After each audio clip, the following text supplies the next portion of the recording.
کوئی لاوارث بچہ ڈھونڈے، اس کی وردی اپنے ذمے لے لے، کتابیں اپنے ذمے لے لے، اس کا خرچہ اپنے ذمے لے لے، روز جیب میں ٹافیاں ڈال کے جایا کرے کہ غریب کو دینی ہے۔ فرمایا 2 مہینے یہ والا وظیفہ بھی پڑھ کے دیکھیں، اللہ آپ کو سکون عطا کرے گا۔ یہ بھی کہنے لگے بڑی ٹھنڈک ہوئی ہے، بڑا سکون ملا ہے، بڑی تابع داری۔ میں نے کہا آپ لفظوں سے سکون چاہتے ہیں، وہ لوگ خدمت کر کے سکون لیتے۔ اقبال کہا کرتے تھے اگر کوئی شعیب آئے میسر تو شبانی سے کلیمی 2 قدم۔ کہتے تھے دعا کرو کہ حضرت موسیٰ کلیم کو کوئی حضرت شعیب علیہ السلام جیسا مل جائے، کوئی مل جائے نا ایسا، تو وہ پھر تازگی پیدا کر دیتا ہے۔ تو کچھ پرجوش، امام مالک رحمۃ اللہ علیہ کے ایک شاگرد کہتے ہیں کہ میرے استاد جو تھے وہ بڑے پرجوش تھے، علم پڑھانے میں شوق ہوتا ہے پڑھانے کا۔ یہ کچھ لوگ جمعہ پڑھاتے ہیں تو کچھ کہتے ہیں کہ ان جمعہ آ گیا تو کی کرنا ہے۔ ہمارے شاگردوں میں بھی ایسی ہیں، رات کو پوچھتے ہیں۔ ایک سے میں نے آج سویرے پوچھا، میں نے کہا بیٹے آج تو جمعہ پڑھانا ہے کی تقریر کرنے کے اندر استاد جی ڈیسائیڈ نہیں کیتا۔ تو میں کہ بھی تو وڈا مولوی تاں نے ڈیسائیڈ کیتا، میں تے 8 دن پہلے ڈیسائیڈ کر لینا کہ مجھے تو تیاری کرنی پڑتی ہے۔ بڑا علم ہوتا ہے نا لوگوں کے پاس، تو ڈیسائیڈ نہیں کرنا، بیٹھیں گے تو فر بات جاری ہو جائے گی۔ کہنے لگا نہیں وہ میں نے کہا خدا کے بندے کہتے ہو لوگ آخر میں آتے ہیں، تم بتاؤ تم تو تیاری آخر میں شروع کرتے ہو، کچھ خدا کا خوف کریں بھائی۔ ایک استاد ہوتا ہے ایک پرجوش۔ امام مالک کے شاگرد فرمانے لگے کہ ہمارے استاد پڑھانے میں بڑے باذوق تھے، ان کا جذبہ رہتا تھا پڑھانے کا، اور کتاب سے وابستہ رہتے، پڑھنا پڑھانا مسائل دریافت کرنا، یہ شعبہ ہے نا جی ہمارا۔ جس طرح آپ جس شعبے سے وابستہ ہیں تو اگر آپ اس کو چھوڑ دیں گے نا، فزکس کا استاد بھی کہتا ہے کہ اگر رات کو میں خود پڑھوں گا نہیں تو سویرے پڑھا نہیں سکوں گا۔ تو اگر آپ وابستہ نہ رہتے اپنے شعبے کے ساتھ، نئی نئی چیزیں پیدا ہوتی ہیں، جدت آتی ہے، تو آپ کو جوش ہی نہیں ہے اس شعبے کا، تو پھر بات کیسے آگے بڑھے گی؟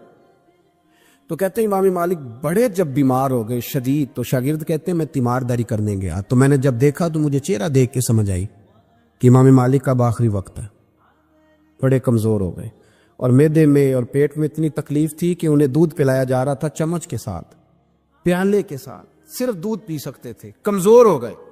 فرماتے میں جا کے بیٹھا، زندگی میں کبھی ایسا نہیں ہوا تھا کہ میں جاؤں اور امام صاحب کسی دینی مسئلے پر مجھ پر گفتگو نہ کریں، لیکن آج میرے دل میں خیال تھا کہ اب تو اس وقت تو ہوش ہی نہیں رہتی کوئی آدمی، لیکن کہتے ہیں میں جا کے بیٹھا تھا کہ امام صاحب نے آنکھیں کھولی، فرمایا ماشاءاللہ آپ آئے ہیں، چلو یار میں ابھی کوئی بندہ ہی تلاش کر رہا تھا، ایک مسئلے پہ بات کرنی تھی۔ کہتے ہیں لفظ نہیں پورے ادا ہوتے، ان کے جملے ٹوٹتے ہیں، بیچارے کمزور ہو گئے، بڑھاپا ہے، ایک مسئلے پر بات کرنی تھی۔ تو فرماتے ہیں کہ میرا دل نہ اتنا نرم ہوا کہ میرے آنسو بہہ گئے۔ میں نے کہا اس حال میں بھی استاد جی آپ کو دین کی فکر ہے؟ کہنے لگے یار ایک آدمی نے مسئلہ پوچھا ہے تو اس کو حل کر کے دینا ہے، یہ رسول اللہ کا دین ہے، علماء کی ذمہ داری ہے آسان کر کے لوگوں تک پہنچائیں، ہر آدمی اس تک تو میں نے وہ دینا ہے، یہ میری وفا ہے اپنے مذہب کے ساتھ، آخری دم تک دینا۔ میں اپنی حیاتی تو قربان تھی واہ میری محمد پکیندے گزر گئی، یہ کرنا ہے کام، لوگوں کو آسان کر کے دین پہنچانا ہے۔ فرماتے ہیں کہ میں نے کہا استاد جی فرمائیں۔ کہنے لگے یار یہ حج کے موقع پر جو رمی جمار ہوتی ہے، جمرے کو شیطان کو کنکر مارے جاتے ہیں، پوچھنا یہ ہے کہ دونوں طرح سے سنت ہے، پیدل بھی مار سکتے ہیں سواری پہ بھی، تو یہ بتا کہ پیدل افضل ہے یا سواری پہ افضل ہے؟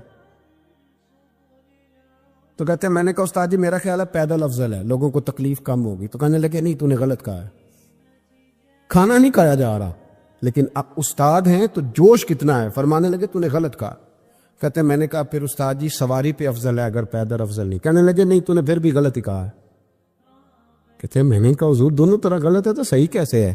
فرمانے لگے بیٹے اگر اس بڑھاپے میں بھی میں مسئلہ بتانے میں تیزی نہیں کرتا، تحقیق کرتا ہوں، تو نے جوانی میں تیزی کرنی شروع کر دی ہے، سوچے ہی نہیں بات کو، فٹافٹ بیان کر دی کہ اگر یہ نہیں تو یہ۔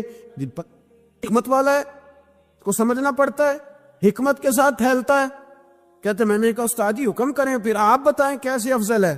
فرمانے لگے مستحب ہے، اچھا عمل ہے کہ ایک شیطان کو کنکر مار کے تو دعا مانگی جائے، اور اتنی دیر مانگی جائے جتنی دیر میں انسان 20 آیات قرآن پاک کی پڑھ لیتا ہے، اور یہ مستحب عمل ہے، یعنی کرے تو ثواب ہے، نہ کرے تو گناہ نہیں۔ مستحب ہے کہ دوسرے کو کنکر مار کے پھر دعا مانگی جائے، تیسرے کو کنکر مار کے کھڑے نہیں ہونا، دعا مانگتے مانگتے چلے جائے۔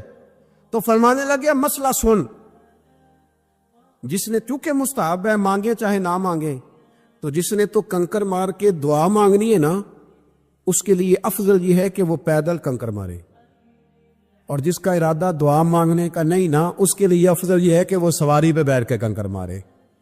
تو دونوں جہتیں بدل جائیں گی۔ فرماتے ہیں اس بڑھاپے اور کمزوری میں نے امام مالک کی وہ فقاہت دیکھی، اور فرماتے ہیں جب فارغ ہو کے نا امام مالک سے میں باہر نکلا، سلام لے کے میں دروازے پہ پہنچا تھا، ابھی کمرے کے دروازے پہ امام صاحب نے بلند آواز سے کلمہ پڑھا اور ان کی روح پرواز کر گئی۔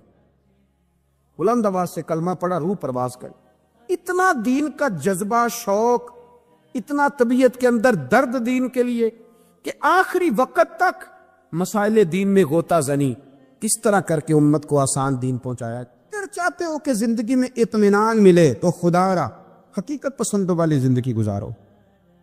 یہ فضاؤں میں زندہ رہنا، ہواؤں میں، اللہ بڑا معاف کرنے والا ہے، اللہ بڑا کریم ہے، معاف کر دے گا، تو بھئی یہ بات صحابہ کو بھی پتا تھی، یہ اہل بیت کو بھی خبر تھی، تو وہ تو ایک ایک بات کا لحاظ کرتے تھے۔ یہ غوث اعظم کو بھی پتا تھی، یہ ان کے والد کو بھی پتا تھی، جنہوں نے کسی کا ایک سیب کھا لیا تھا تو 12 سال اس کے گھر میں نوکری کرتے رہے، انہیں نہیں پتا تھا اللہ بڑا کریم ہے، معاف کر دے گا، ایک سیب ہی ہے نا۔ تو حقیقت پسندی آپ کو سکون دے گی، اور اگر آپ نے اپنے آپ کو غیر مطمئن کیا ہوا ہے، بات کچھ اور ہے، اور آپ نے اپنے آپ کو ڈال کسی اور طرف لیا ہے، تو پھر آپ کو سکون مل سکتا؟ سکون حقیقت پسندی میں، اصل میں سکون ہوتا ہے، اداکاری میں سکون نہیں ہوتا۔ تیسری بات سنیں، اگر آپ چاہتے ہیں زندگی میں مطمئن رہیں تو دنیا داروں سے امیدیں توڑ دیں، اللہ اور اس کے رسول سے امید وابستہ کریں، اولیاء اللہ سے امیدیں وابستہ کریں، صحابہ اور اہل بیت سے امیدیں، اللہ اور اللہ والوں سے امیدیں، دنیا داروں سے امیدیں۔ آپ کو پتہ ہے دنیا دار کی تباہی کب ہوتی ہے؟ جب انہیں خوش آمدی مل جاتا۔ چودھری کا بیڑا اس وقت غرق ہوتا ہے جب اسے چودھری کہنے والے زیادہ ہو جاتے ہیں۔ سیٹھ صاحب اور نواب صاحب بیچارے تباہ تب ہوتے ہیں بھولے پن میں، جب ان کے دائیں بائیں ریلا ہو۔